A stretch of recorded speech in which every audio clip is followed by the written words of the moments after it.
Hello guys, back to my YouTube channel. কেমন আছো তোমরা সবাই? আশা করি তোমরা অনেক অনেক ভালো আছো, আর আমিও ভালো আছি। তো আবার একটা নতুন ব্লগ ভিডিও নিয়ে চলে আসলাম তোমাদের সাথে। আশা করি তোমাদের ব্লগ ভিডিওটা খুব খুব ভালো লাগবে।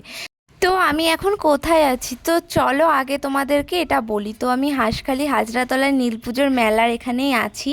তো আমার এখানে মাসির বাড়ি, তো তার জন্য আমি মাসির বাড়ি এসেছি নীলপুজোর মেলা দেখার জন্য। তো দেখো কতটা ভিড়, দেখো অনেক দূর দূর থেকে মানুষ আসে এখানে হাজরাতলায় পুজো দেওয়ার জন্য। এই দিনটার জন্য অপেক্ষা করে থাকে, নীলপুজোর দিন পুজো দেওয়ার জন্য। দেখেছো কত ভিড় আর কত মানুষ লাইন দিয়ে আছে। যে ভোরবেলা থেকে শুরু হবে, ভোরবেলা থেকে শুরু হয়ে রাত পর্যন্ত, তাও মানুষের ভিড় কমে না। আর এই দেখো আশেপাশে যাদের বাড়িখানে বাটা বিক্রি করছিল। আর এই ভিডিওটা তো আমি তো নীল পুজোর দিন সকালে করছি, তার আগের দিন রাত 12টার সময় আগুন খেলা হয়, সন্ন্যাসীরা আগুন খেলা করে এই পুজোটার জন্যই। তো সেটা আর আমি তোমাদেরকে দেখাতে পারলাম না, কারণ রাত 12টার সময় হয়, তো তাই আর কি আসিনি। তো সকালে এসেছিলাম পুজো দেখার জন্য, তো সেগুলোই ভাবলাম তোমাদেরকে দেখাই, তোমাদেরও ভালো লাগবে।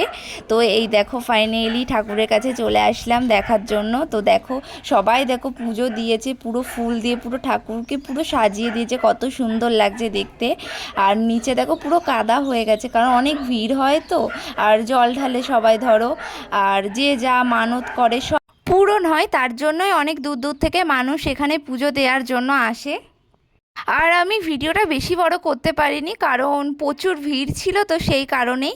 তো এই দেখো রাত্রিবেলা তখন মেলা দেখতে এসেছিলাম, তো সেটাই একটু একটু করে ভিডিও করেছি, এগুলো তোমাদেরকে দেখাচ্ছি। দেখো কতটা ভিড়, দেখো মেলায় প্রচুর ভিড়। একদিনের মেলা তো তার জন্য বেশি ভিড় হয়। আর এই মেলাতে কাঠের জিনিস প্রচুর বসে, দেখো কত সিংহাসন আর কত দোকানপাট বসেছে।